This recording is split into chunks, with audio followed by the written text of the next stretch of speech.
আসসালামু আলাইকুম প্রিয় ছাত্রছাত্রীরা, আশা করব তোমরা তোমাদের পরিবার পরিজনদের নিয়ে ভালো আছো, সুস্থ আছো। এখন আমি সপ্তম শ্রেণীর বিজ্ঞান ক্লাস নিব। তো দেখো, সপ্তম শ্রেণীতে আমরা দ্বিতীয় অধ্যায় পড়ছিলাম উদ্ভিদ ও প্রাণীর কোষীয় সংগঠন। তো অলরেডি আমাদের মোটামুটি অধ্যায়টা কমপ্লিট হয়ে গিয়েছিল। আজ আমরা একটা রিভিউ ক্লাস নিব, ঠিক আছে? আচ্ছা, কি কি পড়েছি আমরা সেটা জাস্ট কি ধরনের কোশ্চেন হতে পারে এবং ছোট ছোট টপিকসগুলো আমরা আবার একটু আলোচনা করব। যেহেতু আমাদের একটা পরীক্ষা আছে, মানোন্নয়ন পরীক্ষা চলতেছে, সেহেতু এই ক্লাসটা। আচ্ছা দেখো, উদ্ভিদ কোষীয় সংগঠনে সর্বপ্রথম আমরা উদ্ভিদ কোষ ও প্রাণী কোষ দেখেছি, তাই না? তাহলে প্রথম যে কোশ্চেনটা আমাদের আসে সেটা হচ্ছে একটি আদর্শ উদ্ভিদ কোষ, উদ্ভিদ কোষ ও প্রাণী কোষ। আচ্ছা, প্রথম কোশ্চেনটা হচ্ছে উদ্ভিদ কোষ আর প্রাণী কোষ।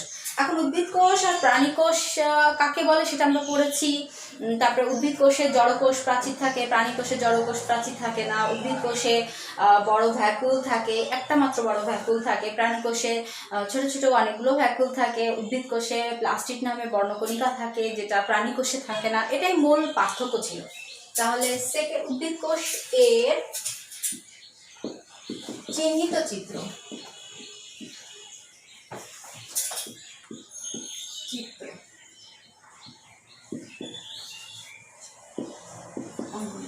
তাহলে প্রথম কোশ্চেনটা কি হলো? উদ্ভিদ কোষ ও প্রাণী কোষের চিহ্নিত চিত্র অঙ্কন করো। অর্থাৎ এই কোশ্চেনটা, অর্থাৎ তোমাদের পাঠ্য বইয়ের 11 পেজে দুইটা চিত্র আছে, যে চিত্রটা আমি বোর্ডে তোমাদের সুন্দর করে কিভাবে আঁকতে হবে সেটা এখন প্র্যাকটিস করে দিয়েছিলাম, সেটা সেভাবে আঁকতে হবে। সেকেন্ড কোশ্চেন হচ্ছে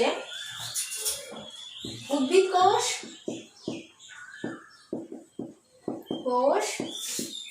ও প্রাণী কোষের পার্থক্য। এটাও আমরা করেছিলাম, তাই না? আচ্ছা, থার্ড কোশ্চেন হচ্ছে কোষ প্রাচীর কি, প্রোটোপ্লাজম কি, সাইটোপ্লাজম কি? আচ্ছা, কোষ প্রাচীর কি? একটা ঝিলিক বা জড় পদার্থ দিয়ে তৈরি, তাই না? উদ্ভিদ কোষে থাকে সেলুলোজ নির্মিত জড় পদার্থ। এখন উদ্ভিদ কোষে কিন্তু সেলুলোজ নির্মিত জড় কোষ প্রাচীর থাকবে, প্রাণী কোষে সেলুলোজ নির্মিত কোনো জড় কোষ প্রাচীর থাকবে না। এটা কিন্তু মূল পার্থক্য। তাহলে পার্থক্যের প্রথম বিষয় ছিল উদ্ভিদ কোষে সেলুলোজ নির্মিত পুরো কোষ প্রাচীর থাকবে, প্রাণী কোষে সেলুলোজ নির্মিত কোনো কোষ প্রাচীর থাকবে না। তাহলে উদ্ভিদ কোষ আর কি থাকতে পারে? একটু আগে আমরা বললাম যে বড় ভ্যাকুল থাকবে একটা, আর ওখানে ছোট ভ্যাকুল থাকবে অনেকগুলা। এখানে প্লাস্টিক থাকবে, ওখানে প্লাস্টিক থাকবে না। এটাই হচ্ছে মূল পার্থক্য। তিনটা বেস্ট পার্থক্য, তার মধ্যে এই তিনটা। তারপরে যে ছোট কোশ্চেন আসে, কোষ প্রাচীর কি, প্রাচীর। তারপরে ছোট ছোট কোশ্চেন, তারপরে যেমন প্রোটোপ্লাজম কি,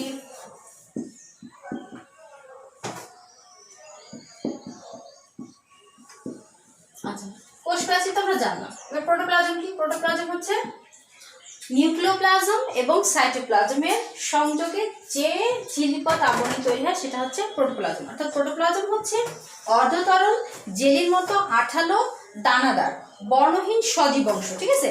প্রোটোপ্লাজমের বিভিন্ন বৈশিষ্ট্য পরিলক্ষিত হয়, এর মধ্যে জৈব অজৈব সমন্বয়ে গঠিত থাকে।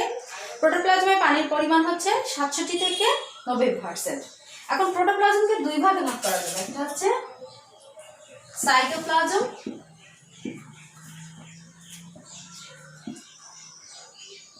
আর একটা হচ্ছে নিউক্লিওপ্লাজম।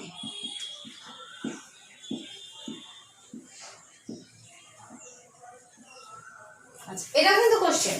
প্রোটোপ্লাজম কি, এটা একটা কোশ্চেন। সাইটোপ্লাজম কি, এটাও একটা কোশ্চেন। নিউক্লিওপ্লাজম কি, সেটাও একটা কোশ্চেন। আবার সাইটোপ্লাজম কি, এটা মনে করো উদ্ভিদ কোষ, এটা একটা কোষ, আর এটা মনে করো নিউক্লিয়াস। তো কোষের ভিতরে যে ঝিলিক বা থকথকে জেলির ন্যায় পদার্থ থাকে, এটার নাম হচ্ছে সাইটোপ্লাজম। সাইটোপ্লাজম। আর নিউক্লিয়াসের মধ্যে যে থকথকে জেলির ন্যায় পদার্থ থাকবে সেটা হচ্ছে নিউক্লিওপ্লাজম। নিউক্লিয়াসের সাথে মিল করে এখন এই সাইটোপ্লাজম আর নিউক্লিওপ্লাজম আদান প্রদান হতে পারে। এই যে নিউক্লিয়াসের যে রন্ধ্র থাকে, অর্থাৎ নিউক্লিয়াসের রন্ধ্র দিয়ে যখন এই সাইটোপ্লাজম নিউক্লিয়াসের মধ্যে আসবে তখন সেটা নাম হয়ে যাবে অবস্থান ভেদে, ঠিক আছে? একই জিনিস অবস্থান ভেদে তখন নাম হয়ে যাবে নিউক্লিওপ্লাজম, যেহেতু নিউক্লিয়াসের মধ্যে আছে। আর যখন নিউক্লিওপ্লাজমটা এই রন্ধ্র দ্বারা সাইটোপ্লাজম অর্থাৎ কোষের মধ্যে চলে আসবে, তখন তার নাম হয়ে যাবে সাইটোপ্লাজম। অর্থাৎ অবস্থান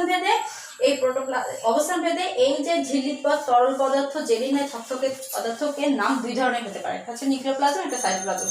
আর এই নিউক্লিওপ্লাজম এবং সাইটোপ্লাজমের সংযোগে হচ্ছে প্রোটোপ্লাজম। প্রোটোপ্লাজমটা কিন্তু খুব ইম্পর্টেন্ট একটা পার্ট। আচ্ছা, তারপরে কোশ্চেন কি আসতেছে, কোষ গহ্বর আছে, তারপরে মেন যেটা আসতেছে প্লাস্টিড কি, প্লাস্টিড। আচ্ছা, প্লাস্টিড সম্বন্ধে একটু বৃহৎ আলোচনা করতে হবে। প্লাস্টিড কি, কত প্রকার,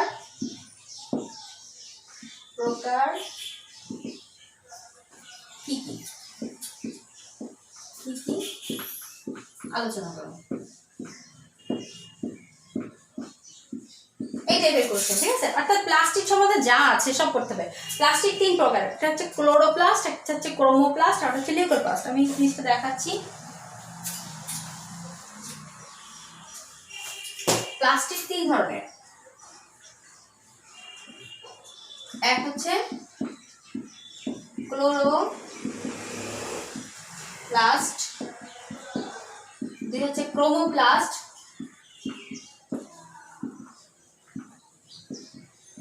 আর হচ্ছে লিউকোপ্লাস্ট।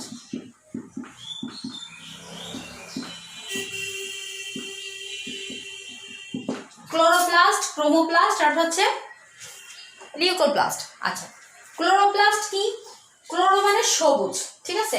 তাহলে ক্লোরো মানে সবুজ, সবুজ প্লাস্টিক হচ্ছে বর্ণকণিকা ধারক অঙ্গ, ঠিক আছে, বর্ণধারক অঙ্গ বাংলা হচ্ছে তাই। এখন ক্লোরো মানে সবুজ, তাহলে ক্লোরোপ্লাস্ট হচ্ছে যে বর্ণকণিকার সবুজ, যে বর্ণকণিকাতে সবুজ বর্ণকণিকা ধারণ করবে, ঠিক আছে, যে প্লাস্টিডের সবুজ বর্ণকণিকা ধারণ করবে সেটাই হচ্ছে তোমার ক্লোরোপ্লাস্ট। আর যে প্লাস্টিক ক্রোমোপ্লাস্ট মানে বিভিন্ন বর্ণকণিকা, ক্রোমো মানে বিভিন্ন বর্ণ,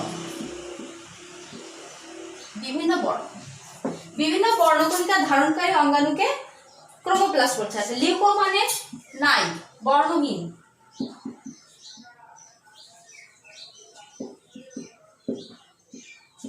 বর্ণহীন।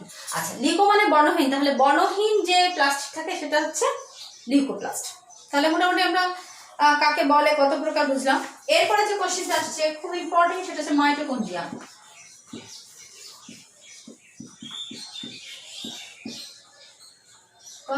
মাইটোকন্ড্রিয়া বা পাওয়ার হাউস,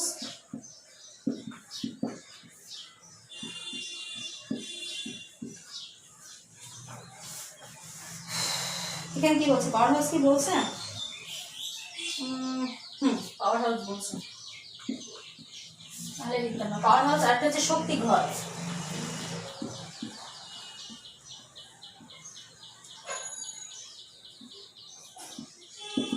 তিনটা না, মাইটোকন্ড্রিয়া কিন্তু তিনটা না, আমি এখানে কমা দিয়েছি কিন্তু কমা না, এটা হচ্ছে ডট, অর্থাৎ হতে পারে। অর্থাৎ মাইটোকন্ড্রিয়া কি, পাওয়ার হাউস কি, শক্তিঘর কি, একই কোশ্চেন অ্যান্সার। অর্থাৎ মাইটোকন্ড্রিয়ার বাংলা হচ্ছে পাওয়ার হাউস, মাইটোকন্ড্রিয়ার শক্তি ঘর, অর্থাৎ শক্তি উৎপাদন করে, ঠিক আছে, শক্তি সঞ্চয় করে, সেজন্য তাকে পাওয়ার হাউস বলা হয় বা শক্তিঘর বলা হয়। এখন যদি কখনো কখনো শক্তিঘর নামে কোনো কোশ্চেন আছে, শক্তিঘর কি কোষের মধ্যে, তাহলে তোমরা জেনে নেবে সেটা হচ্ছে মাইটোকন্ড্রিয়া। আর যদি বলে পাওয়ার হাউস কি, সেটা হচ্ছে মাইটোকন্ড্রিয়া। মাইটোকন্ড্রিয়া বললে তো মাইটোকন্ড্রিয়াই জানতেছি আমরা। মাইটোকন্ড্রিয়ার গঠন, এর গঠন ও কাজ বর্ণনা করা ইত্যাদি। এরপরে কিছু কোশ্চেন, তারপর আমরা যাব। এটা একটু মুছে দিব।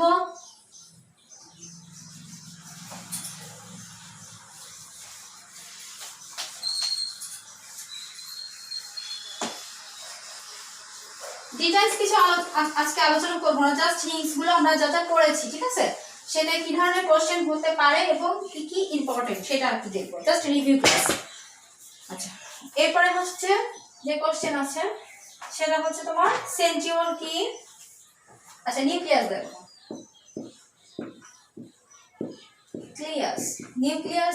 নিউক্লিয়াস সম্বন্ধে সবই পড়তে হবে। নিউক্লিয়াসের গঠন, কাজ, অর্থাৎ নিউক্লিয়াস গঠন কি, অর্থাৎ নিউক্লিয়াসে কি কি থাকে? নিউক্লিয়ার মেমব্রেন থাকে, নিউক্লিওলাস থাকে, নিউক্লিওপ্লাজম থাকে, নিউক্লিয়ার রন্ধ্র থাকে, ক্রোমোজোম থাকে। মেইন যে জিনিসটা আছে সেটা হচ্ছে ক্রোমোজোম, এইসব জিনিসপত্র থাকে। আচ্ছা, কাজ কি, কি কাজ করবে সেটা, ঠিক আছে, সেই কাজটা লিখতে হবে আমাদের। আচ্ছা, এর মধ্যে দেখো এরপরে উদ্ভিদ টিস্যুর বৈশিষ্ট্য কাজ আছে, তারপর আছে প্রাণী টিস্যুর বৈশিষ্ট্যর কাজ, তারপরে যে কোশ্চেনটা আমাদের আসছে টিস্যু।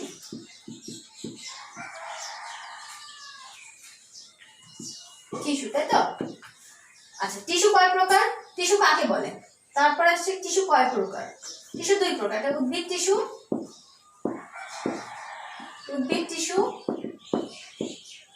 আর একটা হচ্ছে প্রাণী টিস্যু। উদ্ভিদ টিস্যু আর প্রাণী টিস্যু। আচ্ছা, উদ্ভিদ টিস্যু কয় প্রকার আবার প্রাণী টিস্যু কয় প্রকার সেটা আমাদের জানতে হবে। উদ্ভিদ টিস্যু কয় প্রকার? ভাজক টিস্যু,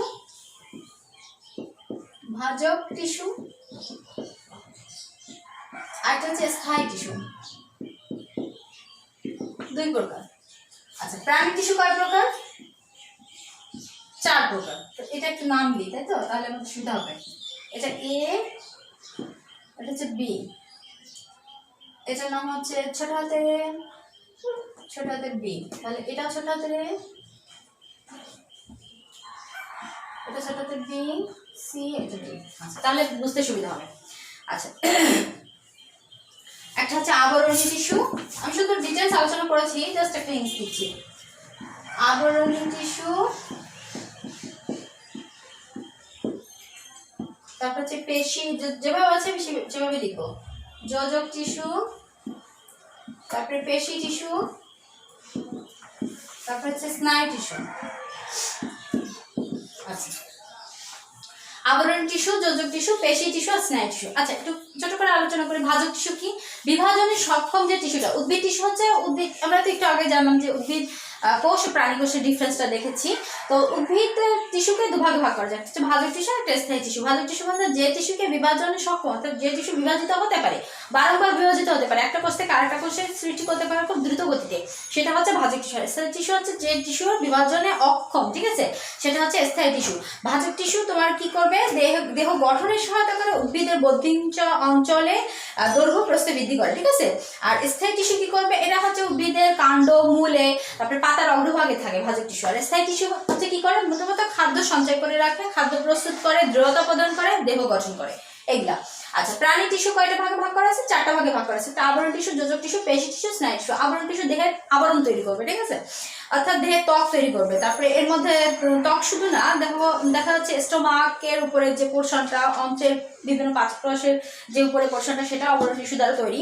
তারপরে হচ্ছে তোমার যোজক টিস্যু। যোজক টিস্যু হচ্ছে কানেকটিভ টিস্যু বলা হয় বাংলা।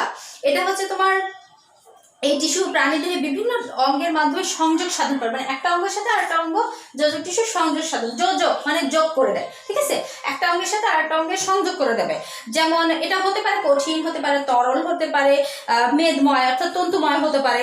আচ্ছা, এটা অস্থি, তরুণাস্থি, রক্ত ইত্যাদি হতে পারে। তাহলে রক্ত কিন্তু তোমাদের যে তরলের মধ্যে রক্ত পড়ে, ঠিক আছে, তাহলে রক্ত একটা তরল যোজক টিস্যু, এরকম একটা কোশ্চেন থাকে। কোশ্চেনটা আমি লিখি, রক্ত এক প্রকার তরল যোজক টিস্যু, প্রমাণ করো, এরকম টাইপের একটা কোশ্চেন থাকে। এরপর আমরা পেশি টিস্যুতে আসি। পেশি টিস্যু হচ্ছে পেশি, মানে আমাদের যে মাসেলস গঠন করবে, ঠিক আছে, এই যে আমরা হাত নাড়াচাড়া করতেছি, অর্থাৎ পেশি দুই প্রকার হতে পারে। একটা হচ্ছে ঐচ্ছিক পেশি টিস্যু, এটা হচ্ছে অনৈচ্ছিক পেশি টিস্যু। আচ্ছা, ঐচ্ছিক পেশি টিস্যু যে প্রাণীর ইচ্ছাধীন, যেমন এই যে হাতটা আমরা নাড়াচ্ছি, ঠিক আছে, প্রাণী ইচ্ছাধীন যে টিস্যুগুলা, সেটা হচ্ছে ঐচ্ছিক পেশি টিস্যু। আর অনৈচ্ছিক হচ্ছে যেটা প্রাণীর ইচ্ছাধীন নয়, যেমন হৃৎপিণ্ড, ঠিক আছে, একটাই উদাহরণ আছে, হৃৎপিণ্ড বা স্টোমাক।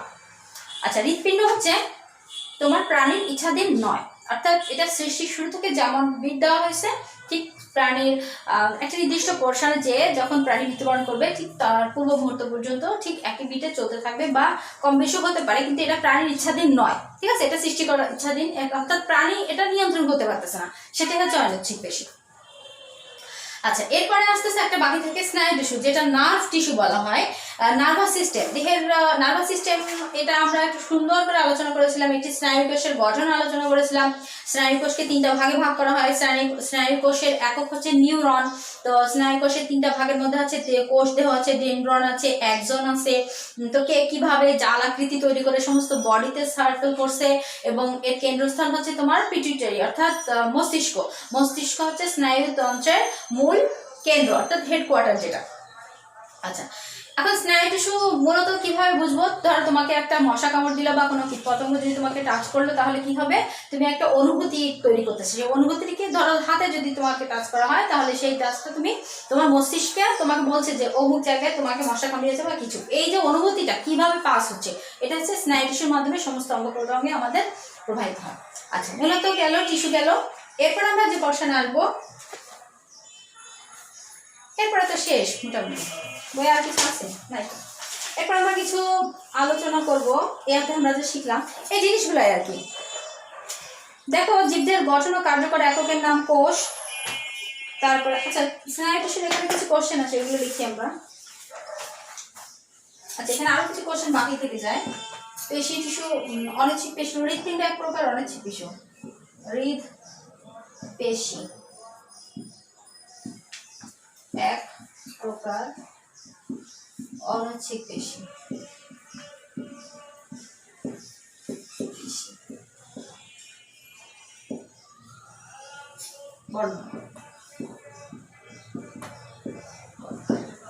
এরপর আরো কোশ্চেন থাকে যে উদাহরণগুলো যেগুলো আমি বলেছি, প্রত্যেকটা পড়ানোর সময় কিন্তু আমি উদাহরণ বলে দিয়েছি। আচ্ছা, এরপরে দেখো যোজক টিস্যু তো আমরা দেখলামই। এখানে যাতে লিখেছি সব কাকে বলে এবং কত প্রকার, কি কাজ করতেছে, উদাহরণ সবই করতে হবে। আচ্ছা, তারপর আছে নার্ভ টিস্যু, স্নায়ু টিস্যু। একটি নিউরনের গঠন তৈরি করো। একটি নিউরনের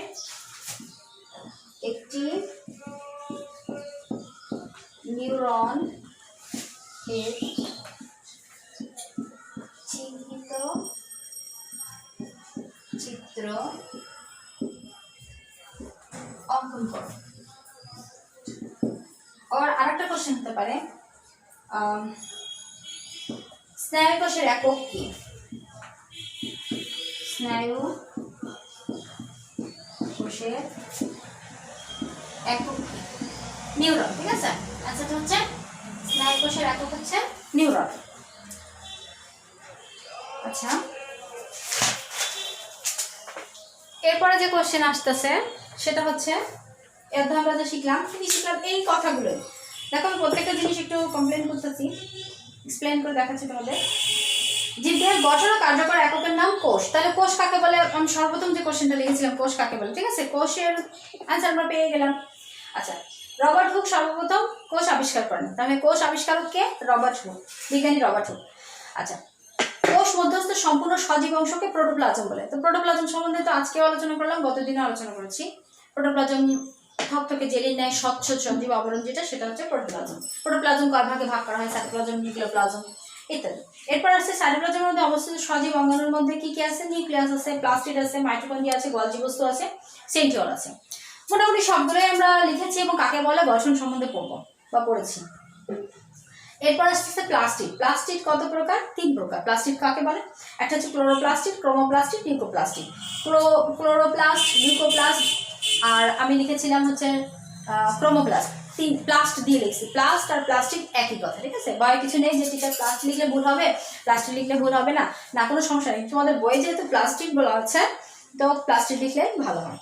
আচ্ছা, মাইটোকন্ড্রিয়াকে শক্তিকর বলা হয় কারণ শ্বসন প্রক্রিয়া উৎপন্ন শক্তি মাইটোকন্ড্রিয়াতে সঞ্চিত থাকে। তো যখন আমি মাইটোকন্ড্রিয়ার কোশ্চেনটা লিখেছিলাম বা মাইটোকন্ড্রিয়ার সম্বন্ধে আমরা পড়েছিলাম, তখন বহুবারই পড়েছি যে মাইটোকন্ড্রিয়ায় শক্তিঘর বলা হয় কারণ ওখানে শ্বসন প্রক্রিয়ার মাধ্যমে যে শক্তি তৈরি হয়, সেখানে রিজার্ভ হিসেবে থাকে এবং হচ্ছে সাপ্লাই করে। ঠিক আছে, শক্তিটা, যার কারণে মাইটোকন্ড্রিয়াকে শক্তিঘর বলা হয়, সঞ্চিত থাকে আর কি শক্তি।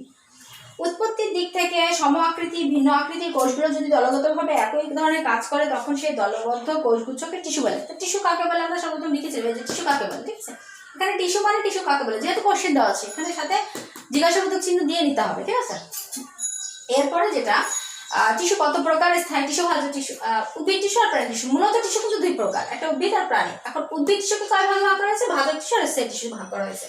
আর প্রাণী টিস্যুকে কয় ভাগে ভাগ করা হয়েছে? 4 ভাগে ভাগ করা হয়েছে। একটা আবরণী টিস্যু, যোজক টিস্যু, পেশি টিস্যু, স্নায়ু টিস্যু। আবরণী টিস্যু কাকে বলে উদাহরণ পড়বে, যোজক টিস্যু কাকে বলে উদাহরণ পড়তে হবে, পেশি টিস্যু কাকে বলে, পেশি টিস্যু কয় প্রকার? 2 প্রকার, একটা ঐচ্ছিক অনৈচ্ছিক। ঐচ্ছিকের মধ্যে উদাহরণ আছে, অনৈচ্ছিকের মধ্যে একটা বেস্ট উদাহরণ সেটা হচ্ছে হৃৎপিণ্ড, ঠিক আছে, হৃৎপেশি। আচ্ছা, এরপর আসতে আসতে তোমার স্নায়ু টিস্যু। স্নায়ু টিস্যুর যে মূল একক, স্নায়ুর একক হচ্ছে নিউরন, যে যার চিহ্নিত চিত্র আমরা এঁকেছি, এবং হচ্ছে নিউরনের যে গঠনটা সেটা আমরা দেখেছি। আচ্ছা, স্নায়ু টিস্যুর একক সেটাও দেখলাম। আচ্ছা, হৃৎপেশি এক ধরনের বিশেষ অনৈচ্ছিক পেশি। হৃৎখণ্ডটা দিয়েছে, তাই তো, দ্বিখণ্ডটা। হৃৎপেশি এক ধরনের অনৈচ্ছিক পেশি, এটা আমরা তো লিখলাম, অনৈচ্ছিক পেশি বর্ণনা করো। এরপরে রক্ত এক ধরনের তরল যোজক কলা। এই যে রক্ত এক প্রকার তরল যোজক, টিস্যু বলতে পারো, কলা। টিস্যু মানে তো বাংলা অর্থ কলা, একই কোশ্চেন। দেখো অনুশীলনীতে কিছু শূন্যস্থান পূরণ আছে, এগুলো আমরা মনে করি যে টিচার এখন কি আমাদের শূন্যস্থান পূরণ আসে, টিক চিহ্ন আসে, টিক চিহ্ন আসে, কিন্তু শূন্যস্থান পূরণ আসে, কিন্তু এই শূন্যস্থান পূরণটাই টিক চিহ্ন আকারে আমাদের দেওয়া থাকে, ঠিক আছে, অর্থাৎ জ্ঞানমূলক কোশ্চেন হিসেবে দেওয়া থাকে। এই জন্য এগুলো অ্যাভয়েড করা যাবে না, এগুলো পড়তে হবে। তারপরে যে সংক্ষিপ্ত যে কোশ্চেন থাকে এগুলো আমাদের জ্ঞানমূলক কোশ্চেন হিসেবে আসে।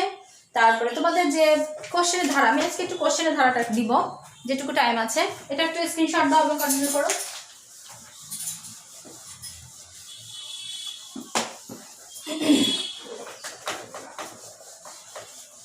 মোটামুটি এই অধ্যায় আমাদের কমপ্লিট হয়ে গেছে। আমরা একটু কোশ্চেনের ধারা সম্বন্ধে দেখব। আচ্ছা, একটা সৃজনশীলে কি কি থাকতে পারে দেখো। সৃজনশীল প্রশ্ন,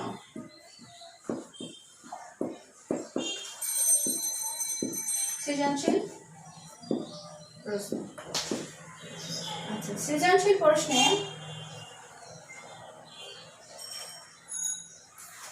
প্রশ্নে কি থাকে? 3টা ধাপ থাকে, তাই না? কত থেকে জ্ঞানমূলক কোশ্চেন,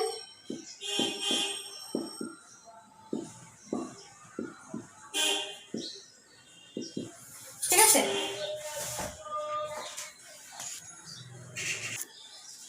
জ্ঞানমূলক কোশ্চেন কত থাকে হচ্ছে অনুধাবনমূলক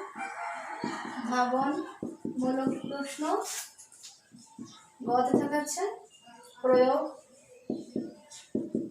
প্রয়োগমূলক কোশ্চেন, ঘতে থাকে হচ্ছে উচ্চতর দক্ষ কোশ্চেন। আচ্ছা, এই যে জ্ঞানমূলক প্রশ্নের তোমার অ্যান্সারের জন্য কোশ্চেনের মার্কস থাকে 1। অনুধাবনমূলক যে প্রশ্ন থাকে তার মার্কস থাকে 2। প্রয়োগমূলক যে কোশ্চেন থাকে তার মার্কস থাকে 3। আচ্ছা, উচ্চতর দক্ষতার যে প্রশ্ন থাকে তার মার্কস থাকে 4। টোটাল কত? 4 5 6 7 8 9 10, টোটাল হচ্ছে 10। এখন এই 10টা কিভাবে আসে সেটা আমরা একটু দেখবো। অর্থাৎ আমরা যদি একটা কোশ্চেন লিখি তাহলে আমরা কিভাবে 10-এ 10 পাবো, অর্থাৎ একটা সৃজনশীলে 10, তাহলে 10-এ কিভাবে আমরা 10 পেতে পারি? জ্ঞানমূলক কোশ্চেন, অনুধাবনমূলক কোশ্চেন, প্রয়োগমূলক কোশ্চেন আর উচ্চতর দক্ষতা। একটা ট্যালির মধ্যে দেখি আমরা।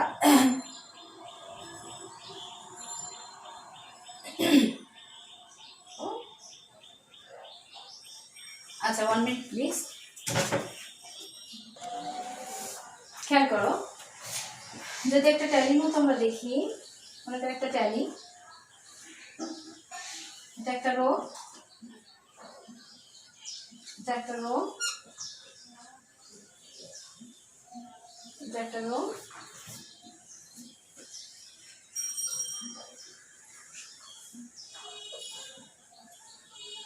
এটা একটা রো, ঠিক আছে। প্রথম রো যেটা, 1 2 3 4, প্রথম যে রোটা এটা হচ্ছে জ্ঞানমূলক কোশ্চেন, জ্ঞান।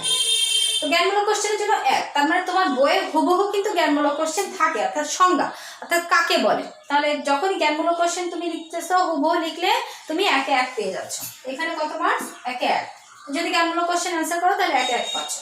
এরপরে আসতেছে অনুধাবনমূলক কোশ্চেন। অনুধাবনমূলক কোশ্চেন 2 নম্বরে, অনুধাবন। আচ্ছা, অনুধাবনমূলক কোশ্চেন হচ্ছে জ্ঞানমূলক কোশ্চেনের সাথে একটু জয়েন্ট হবে, একটু বিশ্লেষণ হালকা, 1-2 লাইন। তাহলে জ্ঞান আর অনুধাবন, জ্ঞানে ছিল 1 আর অনুধাবনে ছিল 2 টোটাল। তাহলে 1 আর 1 2, এই টোটাল কিন্তু 2 হলো, টোটাল হচ্ছে 2 হলো। অর্থাৎ অনুধাবন মানে এই জ্ঞান আর অনুধাবন একসাথে, ঠিক আছে। তাহলে জ্ঞান আর অনুধাবন দুটো মিলেই হচ্ছে তোমার 2 হচ্ছে। অর্থাৎ জ্ঞান থাকবে, সাথে কিছু বিশ্লেষণ থাকবে অনুধাবনে, এটা কিন্তু অনুধাবনের রোগ। তাহলে জ্ঞানের মূলক কোশ্চেনের মধ্যে কিছু অনুধাবনমূলক অর্থাৎ কিছু বিশ্লেষণ থাকবে, তাহলে দুটা মিলে হলো 2। তাহলে কোশ্চেনের নামটা কিন্তু অনুধাবন, তার মানে জ্ঞানমূলক কোশ্চেন ওখানে আছে, কিছু বিশ্লেষণ আছে, তাহলে তুমি 2 এর 2 পাচ্ছ যদি কন্টিনিউ করো, অর্থাৎ কমপ্লিট করতে পারো। এরপরে যে প্রয়োগ আসতেছে 3 নাম্বার প্রয়োগ। এখন প্রয়োগের সময় প্রয়োগের মধ্যে কিন্তু জ্ঞানমূলক জিনিস থাকবে, অনুধাবনমূলক জিনিস থাকবে। তাহলে থাকতেছে কি জ্ঞান, অনুধাবন আর প্রয়োগ। তাহলে জ্ঞানের তোমার যদি প্রয়োগমূলক কোশ্চেন লিখতে চাও 3, টোটাল মার্কস হচ্ছে 3 প্রয়োগে। প্রয়োগমূলক কোশ্চেন লিখলে টোটাল মার্কস 3। তো 3 যদি 3-এ 3 পেতে চাও, সবাই কিন্তু প্রয়োগ করতে পারে না, কারণ আমরা ধর একটা প্রশ্ন পড়লাম, ঠিক আছে, একটা টপিক পড়লাম যেন কোষ কাকে বলে। এখন কোষ কাকে বলে সবাই বলতে পারবে, তাহলে জ্ঞানমূলক কোশ্চেনে 1 পেয়ে গেলাম। এখন কোষ কত প্রকার, ঠিক আছে, এটা অনেকে পারবে অনেকে পারবে না, কিন্তু কোষ কত প্রকার লিখতে গেলে কিন্তু কোষ কাকে বলে সেটা লিখতে হবে, তখন জ্ঞানও আসতেছে, অনুধাবন আসতেছে, তাহলে টোটাল মিলে হচ্ছে 2 হচ্ছে। এরপরে কোষের বিশ্লেষণ, একটা কোষের চিহ্নিত চিত্র অঙ্কন করো বা তার সম্বন্ধে যে বর্ণনা করো, তখন কিন্তু প্রয়োগ আসতেছে, মানে তুমি যে কোষটা পড়েছো সেটা তোমাকে বাহ্যিক প্রয়োগ করতে হচ্ছে, অর্থাৎ থিওরিটিক্যালি প্রয়োগ করতে হচ্ছে, ঠিক আছে, অর্থাৎ তোমার সূত্রের মাধ্যমে প্রয়োগ করতে হচ্ছে, সেটা হচ্ছে কি প্রয়োগ, নামটা হচ্ছে প্রয়োগ, ঠিক আছে। কিন্তু প্রয়োগ করতে গেলে তোমাকে কি করতে হবে, জ্ঞানমূলক অ্যান্সার করতে হবে, অনুধাবনমূলক অ্যান্সার করতে হবে। প্রথমে জ্ঞানমূলক লিখতে হবে প্রথমে হেডিংয়ে, তারপরে কিছু অনুধাবনমূলক অর্থাৎ বিশ্লেষণ করে তারপরে সেটা তুমি সূত্রের মাধ্যমে কিভাবে প্রমাণ করতেছো সেটা দেখাতে হবে সম্পূর্ণ। তার মানে এখানে 1, এখানে 1 আর এখানে 1, টোটাল হচ্ছে 3। তাহলে যদি প্রয়োগমূলক কোশ্চেন কেউ লিখতে চাও বা লেখো অ্যান্সার করো, তাহলে সে 3 পাচ্ছ, টোটাল 3-এ 3। কিন্তু যদি তুমি মনে করো প্রয়োগমূলক কোশ্চেন লিখতে গেলে কিন্তু বিশ্লেষণ করতে পারবে না, জাস্ট কাকে বলে এবং একটু আনুষঙ্গিক অনুধাবন করলে, তাহলে তুমি কিন্তু 2 পাচ্ছ, ঠিক আছে। অর্থাৎ লিখলেই তুমি কিছু না কিছু মার্কস পাচ্ছ, একদম টোটাল যাচ্ছে না, তাহলে কিন্তু মার্কস পাচ্ছ না। এবার উচ্চতর দক্ষতা কি 4, তাহলে উচ্চতর দক্ষতা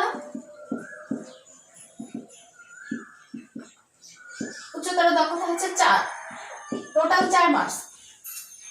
তো উচ্চতর দক্ষতা যখনই লিখতে হবে, অর্থাৎ বাহ্যিক প্রয়োগ, অর্থাৎ তুমি তোমার পারিপার্শ্বিক তোমার সৃজনশীলে যেটা থাকবে সেটা পারিপার্শ্বিক যে পরিবেশ সেটাতে কিভাবে প্রয়োগ করতেছো সেটা উচ্চতর দক্ষতা। এই কোয়ালিটি সবার মধ্যে থাকে, অনেকে থাকে না।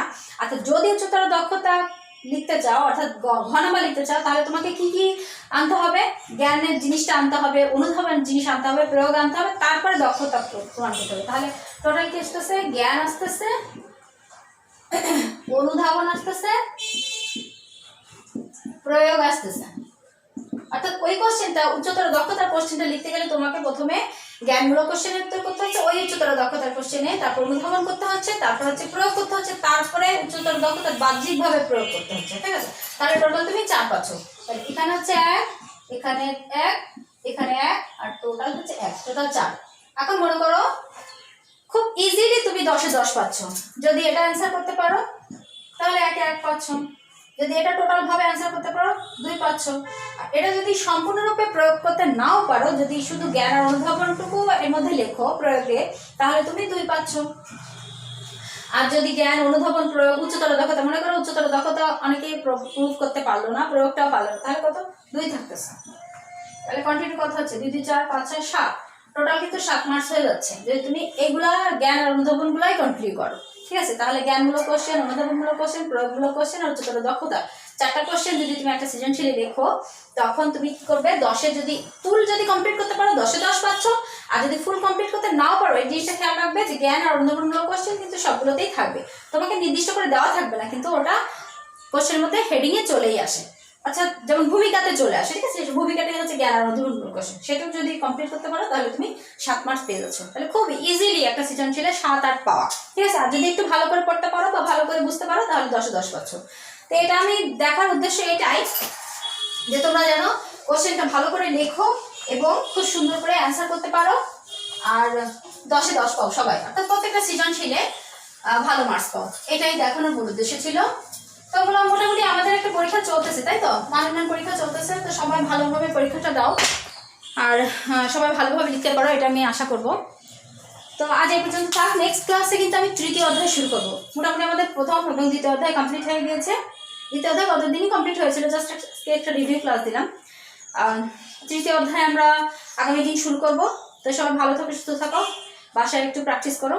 আল্লাহ হাফেজ।